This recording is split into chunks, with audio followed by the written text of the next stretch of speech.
اب جس کے جی میں آئے وہی پائے روشنی، ہم نے تو دل جلا کے سرے عام رکھ دیا۔ گنگناتی ہوئی آتی ہے فلک سے بوندیں، کوئی بدلی تیری پازیب سے ٹکرائی ہے۔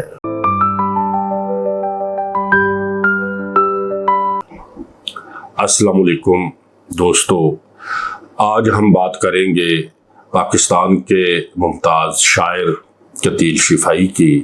انہیں غزل، گیت اور نظم لکھنے میں یکساں مہارت تھی۔ احمد ندیم قاسمی کتیل شفائی کی شاعری کے حوالے سے بات کرتے ہوئے لکھتے ہیں، اس کی تشبیہیں گنگناتی ہیں۔ یہ حسن کے شاعر بھی ہیں اور عشق کے شاعر بھی ہیں۔ انہوں نے شاعری اور موسیقی کے درمیان جو رشتہ ہے اس کو مضبوط کیا ہے۔ کتیل شفائی زندگی سے بھرے ہوئے شاعر تھے۔ انہوں نے بہت بھرپور زندگی گزاری ہے۔ اپنی یادداشتوں کی کتاب گھنگرو ٹوٹ گئے کے انتصاب میں لکھتے ہیں کہ زندگی کے نام جس سے مجھے کوئی گلہ نہیں، جس پر مجھے کوئی پچھتاوا نہیں۔ دوستو، کتیل شفائی کی زندگی کے اتنے شیڈ ہیں، اتنے رنگ ہیں کہ ان کو ایک مختصر سی گفتگو میں سمیٹنا تقریباً ناممکن ہے۔ ہم آج ان کی زندگی کے صرف ایک پہلو پر بات کریں گے اور وہ پہلو ہے کتیل شفائی کی محبتیں۔ کتیل سراپا شاعر تھے۔ میں نے اپنی ایک نظم میں کہیں لکھا تھا کہ سخنور ہیں، ہم کو محبت کی تبلیغ کا کام سونپا گیا ہے، سو ہم تتلیوں کے پروں پہ محبت کے نغموں کو لکھتے رہیں گے، سبھی آئینوں سے قدورت کی مٹی ہٹاتے ہوئے شعر کے مرمری پیکروں میں اترتے رہیں گے، ہر ایک حاشیے میں نئے رنگ بھرتے رہیں گے۔ یہ نظم کی جو لائنیں ہیں یہ کتیل شفائی کی شخصیت کا پورا احاطہ کرتی ہیں، ان پر بالکل پورا اترتی ہیں۔ کتیل شفائی نے اپنی زندگی میں کئی محبتیں کی ہیں۔ بہت سی عورتیں ان کی زندگی میں آئیں اور انہیں شعروں کی سوغات عطا کرتی رہیں، اور کتیل شفائی ان کے عشق میں سرشار نظمیں، غزلیں اور گیت تخلیق کرتے رہے۔ ان کی زندگی میں ان کی بیگم کے علاوہ چندر کانتا، بسمل صابری، اقبال بانو، خورشید راٹھور اور رشمی بادشاہ جیسی خوبصورت لکھنے والی، خوبصورت گانے والی عورتیں آئیں جنہوں نے جذباتی طور پر کتیل شفائی کو ہلا کر رکھ دیا۔ آج ہم اپنی گفتگو چندر کانتا، اقبال بانو اور رشمی بادشاہ تک محدود رکھیں گے۔ اس میں صرف ایک اور خاتون کا ذکر آئے گا جس کا تعلق ہری پور سے تھا، جس سے کتیل شفائی کا تعلق شادی کے فوراً بعد بنا۔ دوستو، کتیل شفائی کی محبتوں پر بات کرنے سے پہلے میں ضروری سمجھتا ہوں کہ مختصراً ان کی زندگی کے حوالے سے ہم تھوڑی سی گفتگو کر لیں۔ کتیل شفائی 24 دسمبر 1919 کو ہری پور ہزارہ میں اپنے والد کی دوسری بیوی کے گھر پیدا ہوئے۔ کیونکہ کتیل شفائی کے والد کی جو پہلی بیوی تھی اس کے ہاں اولاد نہیں تھی، لہذا خاندان کے مشورے سے کتیل شفائی کے والد نے دوسری شادی کی جس سے کتیل شفائی پیدا ہوئے، اور اس کے 3 سال بعد کتیل شفائی کی ایک بہن بھی پیدا ہوئی۔ اسی دوران کتیل شفائی کی جو سوتیلی ماں تھی ان کے ہاں بھی بیٹا پیدا ہوا۔ اس طریقے سے کتیل شفائی 3 بہن بھائی تھے۔ کتیل شفائی کے والد کا تعلق اس وقت کے امیر ترین لوگوں میں ہوتا تھا، اور وہ جو امیر ترین لوگوں کے جو مشاغل تھے وہ بھی سارے وہ اپناتے تھے۔ اپنے دوستوں کے ساتھ مل کر جوا کھیلتے تھے اور جوا کھیلنے میں بڑے ماہر تھے۔ کتیل شفائی کے گھر جوے کی آمدنی کا کافی حصہ بھی آتا تھا، جس سے کتیل شفائی کا بچپن بہت شاہانہ انداز میں گزرا۔ لیکن یہ سلسلہ زیادہ عرصہ نہ چل سکا۔ قتیل شفائی ابھی 5ویں جماعت میں پڑھتے تھے کہ ان کے والد جو تھے وہ فوت ہو گئے۔ والد کی وفات کے بعد قتیل شفائی کو بچپن میں ہی تقریباً ایک بہت بڑا سپورٹس کا سٹور کھول کر دے دیا گیا تاکہ وہ اپنے اس کاروبار کو آگے لے کر چل سکے۔ میں اس وقت کافی پیسہ انویسٹ کیا گیا تھا۔ کم عمری اور نا تجربہ کاری کی وجہ سے دکان زیادہ چل نہ سکی اور وہ سارا سامان جو خریدا ہوا تھا وہ کوڑیوں کے مول بیچنا پڑا۔ اس طرح کے اور بہت سے واقعات ہیں جن کو ہم سائڈ پر رکھتے ہوئے اپنے اصل موضوع کی طرف آتے ہیں۔ قتیل شفائی کو پہلا عشق ہری پور ہزارہ کی ایک شادی شدہ عورت سے ہوا۔ قتیل کی عمر اس وقت 18 سال تھی اور وہ خود بھی شادی شدہ تھے۔ جس گلی میں قتیل شفائی کا گھر تھا اس گلی سے ایک پچھلی گلی میں ایک سینٹری انسپیکٹر رہتے تھے جن کی عمر کو 45 سال سے اوپر تھی۔ ان کی بیوی کا انتقال ہو گیا تو انہوں نے 16 سال کی ایک لڑکی سے شادی کر لی۔ قتیل شفائی کبھی کبھار اس گلی سے گزرتے تھے۔ پہلے تو وہ لڑکی قتیل شفائی کو آتے جاتے دیکھتی تھی۔ یہ بڑے سرخ و سفید اور بہت خوبصورت نوجوان تھے۔ اپنی کتاب گھنگرو ٹوٹ گئے میں قتیل شفائی لکھتے ہیں کہ میں کبھی کبھار اس گلی سے گزرتا تھا۔ پہلے تو اس نے بہانے سے بلا کر بات کرنے کی کوشش کی، بعد میں ایسے ہونے لگا کہ میں جب اس کی گلی سے گزرتا تھا تو وہ میرا بازو پکڑ لیتی تھی اور فریاد کے انداز میں کہتی تھی کہ مجھے ایک جوتشی نے بتایا ہے کہ تم جسے چاہتی ہو وہ کسی اور کو چاہتا ہے۔ ظاہر ہے کہ مجھے احساس تفاخر ہوتا۔ قتیل شفائی کا گھر محلے میں سب سے اونچی جگہ پر تھا جہاں سے دوسری گلیاں بھی نظر آتی تھیں۔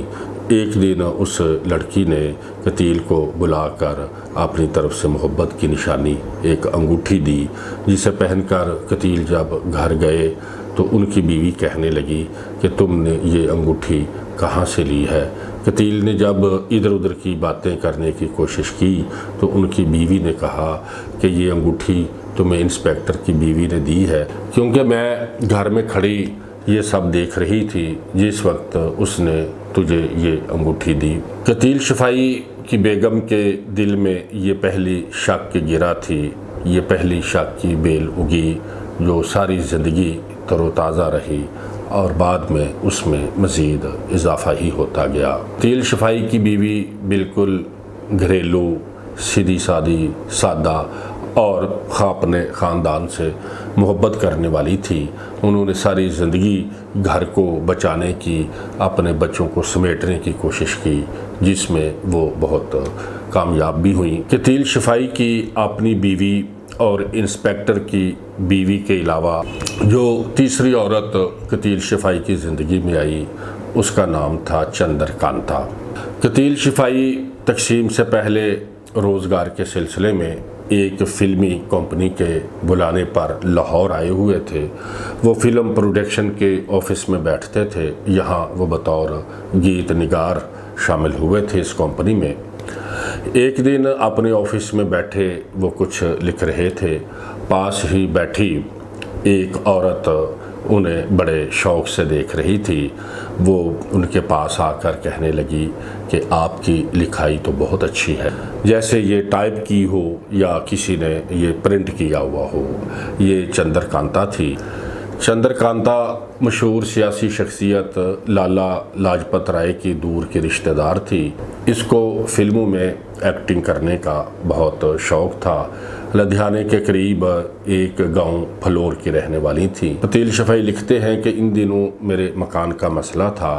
چندر کانتا مجھے مکان دکھانے کے لیے اپنے ساتھ لے گئیں اور بات پہلے دن ہی اتنی زیادہ بڑھ گئی کہ میں مکمل طور پر چندر کانتا کے قابو میں آ گیا۔ جب بھی آتا ہے تیرا نام میرے نام کے ساتھ، جانے کیوں لوگ میرے نام سے جل جاتے ہیں۔ چندر کانتا سے قتیل کے مراسم گہرے ہوتے گئے۔ قتیل شفائی نے اس دوران بہت اپنی یادگار نظمیں گیت اور غزلیں لکھیں۔ اصل میں چندر کانتا کو ایک شیلٹر چاہیے تھا جو قتیل شفائی کی صورت میں اسے میسر آ گیا تھا۔ جب اس کو یہ سہارا مل گیا تو اس نے مزید قتیل سے تقاضے شروع کر دیے کہ اپنی بیوی بچوں سے الگ ہو جاؤ۔ وہ بہت جذباتی تھی، اپنے علاوہ قتیل کے پاس کسی کو دیکھنا نہیں چاہتی تھی۔ اس نے اپنا ہندو دھرم چھوڑ کر اسلام قبول کر لیا۔ یہ سلسلہ چلتا رہا۔ اس کے ذہن میں یہ بات بھی تھی کہ قتیل شفائی ان دنوں فلموں کی ضرورت بنتا جا رہا ہے، اس کو اپنا فیوچر روشن دکھائی دے رہا تھا۔ لیکن اسی دوران ہی برصغیر کی تقسیم ہو گئی، سب معاملات خراب ہو گئے، فلمیں بننا بند ہو گئیں، چندر کانتا کے خواب چکنا چور ہو گئے۔ کوئی 1.5 سال بعد چندر کانتا اور قتیل شفائی میں علیحدگی ہو گئی۔ اب جس کے جی میں آئے وہی پائے روشنی، ہم نے تو دل جلا کے سرے عام رکھ دیا۔ قتیل شفائی کی چوتھی محبت اقبال بانو تھی۔ اقبال بانو اپنے دور کی مشہور گائیکا تھی، ان کی گائی ہوئی غزلیں اور نظمیں بہت مشہور ہوئیں۔ وہ دہلی کی رہنے والی تھی اور وہی گانے بجانے کا کام کرتی تھی۔ ان کی آواز بہت منفرد اور الگ سے تھی، انداز بہت سلجھا ہوا تھا۔ تقسیم کے بعد وہ حرم گیٹ ملتان آ گئی اور یہیں اپنا کام گانے بجانے کا شروع کر دیا۔ پاکستان کی فلم انڈسٹری میں 1956 کا زمانہ انور کمال پاشا کے عروج کا زمانہ تھا۔ وہ اپنی فلموں میں شاعری پر خصوصی توجہ دیتے تھے۔ سیف الدین سیف، تنویر نقوی اور قتیل شفائی اس زمانے میں شاعری کے حوالے سے بڑے جانے پہچانے اور بہت مقبول شاعر تھے۔ اسی زمانے میں سیف الدین سیف کا لکھا ہوا گمنام فلم کے لیے جو گانا اقبال بانو نے گایا تھا کہ پائل میں گیت ہیں چھم چھم کے، تو لاکھ چلے گوری تھم تھم کے، بہت مقبول ہوا اور اس گیت نے اقبال بانو کی شہرت میں بہت اضافہ کر دیا تھا۔ قتیل شفائی کی بھی یہ خواہش تھی کہ وہ بھی کوئی ایسا گیت لکھیں جسے اقبال بانو گائے اور ان کا گیت سیف الدین سیف کا ریکارڈ بھی توڑ دے۔ انہی دنوں فلم قاتل بن رہی تھی جس کے لیے قتیل شفائی نے یہ گیت لکھا: الفت کی نئی منزل کو چلا، یوں باہیں ڈال کے باہوں میں، دل توڑنے والے دیکھ کے چل، ہم بھی تو پڑے ہیں راہوں میں۔ اس کی موسیقی ماسٹر عنایت حسین نے ترتیب دی تھی اور اسے اقبال بانو نے گایا تھا۔ جب یہ فلم ریلیز ہوئی تو اس گانے نے مقبولیت کے سارے ریکارڈ توڑ دیے۔ پاکستان کے کونے کونے میں اس گانے کو سنا گیا۔ انڈین فلم انڈسٹری میں کوئی شخص ایسا نہیں تھا جس کے پاس اس گانے کے ریکارڈ موجود نہ ہوں، بلکہ انڈین فلم انڈسٹری میں اور ہندوستان میں اس گانے کو بلیک میں خریدا گیا۔ اقبال بانو یہ گانا ریکارڈ کر کے واپس ملتان چلی گئی۔ دوستو، اس کے بعد فلم عشق لیلا کا آغاز ہوا تو اس کے لیے قتیل شفائی نے گیت لکھا: ستاروں تم تو سو جاؤ، پریشان رات ساری ہے۔ اسے گانے کے لیے میوزک ڈائریکٹر نے اقبال بانو کا نام تجویز کیا اور قتیل شفائی کی یہ ذمہ داری لگائی کہ آپ ملتان جا کر اقبال بانو کو یہ گانا گانے کے لیے راضی کریں گے۔ چنانچہ قتیل شفائی اپنے عزیز دوست شہزاد احمد شہزاد کو ساتھ لے کر ملتان چلے گئے اور انہوں نے جا کر اقبال بانو کو یہ گانا گانے کے لیے راضی کر لیا۔ اقبال بانو لاہور آ گئی۔ فلم ریلیز ہونے کے بعد اس گانے نے بھی مقبولیت کے سب ریکارڈ توڑ دیے۔ اب قتیل شفائی کے گیت اور اقبال بانو کی آواز لازم و ملزوم ٹھہری، جس کی وجہ سے دونوں میں قربتیں بڑھنے لگیں۔ اقبال بانو ملتان چھوڑ کر لاہور مستقل آ گئے۔ گنبد روڈ پر اس نے ایک مکان کرائے پر لے لیا۔ قتیل شفائی اگرچہ محتاط انسان تھے لیکن اس شدید اور جذباتی وابستگی کے ہاتھوں مجبور ہو گئے۔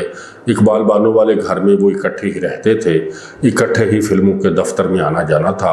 اقبال بانو کی ساری ذمہ داریاں قتیل نے اپنے سر پر لے لی تھی۔ اس ساری صورتحال کو دیکھتے ہوئے فلم ڈائریکٹر فضلی کو کہنا پڑا: آپ اس طرح کی زندگی کیوں گزار رہے ہیں؟ قتیل شفائی نے کہا کہ اقبال بانو سے پوچھیں۔ اقبال بانو سے پوچھا گیا تو اس نے کہا کہ قتیل سے پوچھیں۔ معاملہ یہی نہیں رکا بلکہ شرما شرمی شادی کا پروگرام بھی بن گیا، دن بھی مقرر ہو گیا۔ اقبال بانو مقررہ دن شادی والا جوڑا پہن کر فضلی کی آفس آ گئے، جہاں چنیدہ لوگوں کو بھی مدعو کیا گیا تھا۔ مولوی صاحب بھی موجود تھے۔ بقول قتیل شفائی ہم دونوں نے کچھ منصوبے بنا رکھے تھے، دل سے اس لیے نکاح کرنا نہیں چاہتے تھے۔ قسمت نے میری یاوری کی، اقبال بانو کو کوئی بات سوجھی تو اس نے فضلی سے کہا کہ قتیل کو کہے کہ مجھے کم از کم 2 سال کے لیے گانے کی اجازت دے دے۔ یہ بات میرے ہاتھ لگ گئی اور میں نے کہا کہ ایسا کیسے ممکن ہے، لوگ کیا کہیں گے کہ قتیل شفائی کی بیوی گانا بھی گا رہی ہے اور ناچ بھی رہی ہے، کیونکہ شادی کے بعد یہی فرق پڑتا ہے، ورنہ میاں بیوی تو ہم پہلے بھی ہیں۔ فضلی نے اقبال بانو کو کہا کہ آپ قتیل سے مخلص نہیں ہیں اور قتیل صاحب آپ بہت غیرت مند انسان ہیں، لہٰذا شادی رک گئی اور 2 ماہ سوچنے اور سمجھنے کے لیے دیا گیا۔ ان 2 ماہ میں اقبال بانو اور قتیل شفائی میں کشیدگی بڑھنے لگی اور بالآخر دونوں میں علیحدگی ہو گئی۔ قتیل شفائی کا آخری عشق انہیں 75 سال کی عمر میں ہوا۔ سچ پوچھئے تو یہی عشق ان کی موت کا سبب بھی بن گیا۔ 75 سال کی عمر میں انہیں بھارت کی رہنے والی خاتون رشمی بادشاہ سے عشق ہو گیا۔ رشمی کا تعلق ہندوستان سے تھا، اس لیے قتیل شفائی کا ہندوستان میں آنا جانا بہت ہو گیا۔ زندگی کے آخری 2-4 برس قتیل نے کھلنڈرے نوجوانوں کی طرح گزارے۔ 75 سالہ قتیل شفائی 18 سالہ اورنگزیب بن گیا تھا۔ اسی کھلنڈرے پن کی وجہ سے قتیل شفائی کی یادداشتوں پر مشتمل کتاب گھنگرو ٹوٹ گئے بھی شائع نہ ہو سکی، جو ان کی زندگی میں شائع ہونی تھی۔ رشمی صرف خوبصورت ہی نہیں، بڑی دلکش اور دل پذیر بھی تھی۔ کمند ایکچولی رشمی نے ہی ڈالی تھی، جس میں قتیل شفائی بری طرح پھنس گئے۔ دونوں کی عمروں میں زمین اور آسمان کا فرق تھا۔ رشمی نے قتیل کو یقین دلا دیا کہ وہ پچھلے جنم میں بھی قتیل کی دیوانی اور داسی رہی ہے، اور پھر قتیل شفائی نے اپنی یہ نظم لکھی، اب بھی میں جنموں کا قائل ہوتا جاتا ہوں۔ دوستو، قتیل شفائی تو ہمیشہ سے جذباتی انسان تھے، اس کی محبت میں سر سے پار ڈوب گئے۔ اظہر جاوید جو قتیل شفائی کے ہمراز اور ان کے سب سے قریبی دوست تھے، مسئلہ یہ ہے کہ وہ آپ کی عاشق تھی اور آپ نے اسے محبوبہ بنا دیا ہے۔ رشمی بادشاہ کو سب سے پہلے گیت نگار اندرور نے قتیل سے ملوایا تھا۔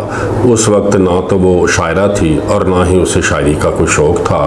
فلموں میں کام کرتی تھی، سائیڈ ہیروئن کے طور پر وہ بھی اکا دکا۔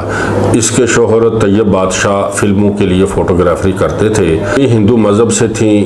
طیب بادشاہ کی محبت میں وہ ہندو دھرم چھوڑ کر مسلمان ہو گئیں، لیکن اب اس کا سارا جھکاؤ قتیل کی طرف تھا۔ قتیل شفائی نے رشمی کے لیے پاکستان اور ہندوستان کا فرق مٹا دیا۔ قتیل اور رشمی کی ملاقاتیں مسلسل ہونے لگیں، تعلقات بڑھنے لگے، کیونکہ وہ دونوں ہی اس کام کے ماہر تھے۔ وہ رشمی بادشاہ کے عشق میں اتنے ڈوبے کہ اپنے سب سے عزیز دوست اور ہمراز اظہر جاوید کو بھی شک کی نظروں سے دیکھنے لگے۔ بات صرف اتنی تھی کہ اظہر جاوید نے رشمی کو سمجھانے کی کوشش کی تھی تاکہ اس عمر میں قتیل کا گھر بچا رہے، جس سے قتیل شفائی ناراض ہو گئے۔ حالانکہ رشمی لالچی اور ابن الوقت قسم کی عورت تھی، جس کے عشق میں قتیل شفائی دیوانگی کی حد تک ڈوب چکے تھے۔ یہی عشق انہیں بستر علالت پر لے گیا۔ اسی عشق کی بنا پر وہ 11 جولائی 2001 کو اپنے حال کے حقیقی سے جا ملے۔ دوستو، قتیل شفائی پاکستان کے بہت بڑے شاعر تھے۔ انہوں نے اردو شاعری میں ایسے انمٹ نقوش چھوڑے ہیں کہ رہتی دنیا تک ان کا نام زندہ رہے گا۔ ہندوستان کی بہت معروف اداکارہ فرح جلال کہتی ہیں کہ پاکستان میں بہت سی خوبیوں کے ساتھ ایک خوبی یہ بھی ہے کہ وہاں پر قتیل شفائی رہتے ہیں، جن کی غزلیں اقبال بانو گاتی ہے۔ قتیل شفائی کے بے شمار ایسے اشعار ہیں جو ضرب المثل کی صورت اختیار کر چکے ہیں۔ ان کے مصرے، ان کے اشعار سنتے ہی خون میں گھلنے لگتے ہیں۔ کچھ اشعار آپ کی سماعتوں کی نظر کرتا ہوں کہ مجھے آئی نہ جگ سے لاج، میں اتنے زور سے ناچی آج کہ گھنگرو ٹوٹ گئے۔ گرتے ہیں سمندر میں بڑے شوق سے دریا، لیکن کسی دریا میں سمندر نہیں گرتا۔ دنیا میں قتیل اس سا منافق نہیں کوئی، جو ظلم تو سہتا ہے بغاوت نہیں کرتا۔ اور یہ اچھا ہی ہوا کام آ گئی دیوانگی اپنی، وگرنہ ہم زمانے بھر کو سمجھانے کہاں جاتے۔ رقص کرنے کا ملا حکم جو دریاؤں میں، ہم نے خوش ہو کے بھنور باندھ لیے پاؤں میں۔ دوستو، اگر آپ ہسٹری اور لٹریچر سے محبت کرتے ہیں تو ہمارے چینل کو ضرور سبسکرائب کریں، کیونکہ اس میں آپ کے سننے کے لیے بہت کچھ ہے۔ اپنے میزبان عرفان سعدی کو اجازت دیں۔ خدا حافظ۔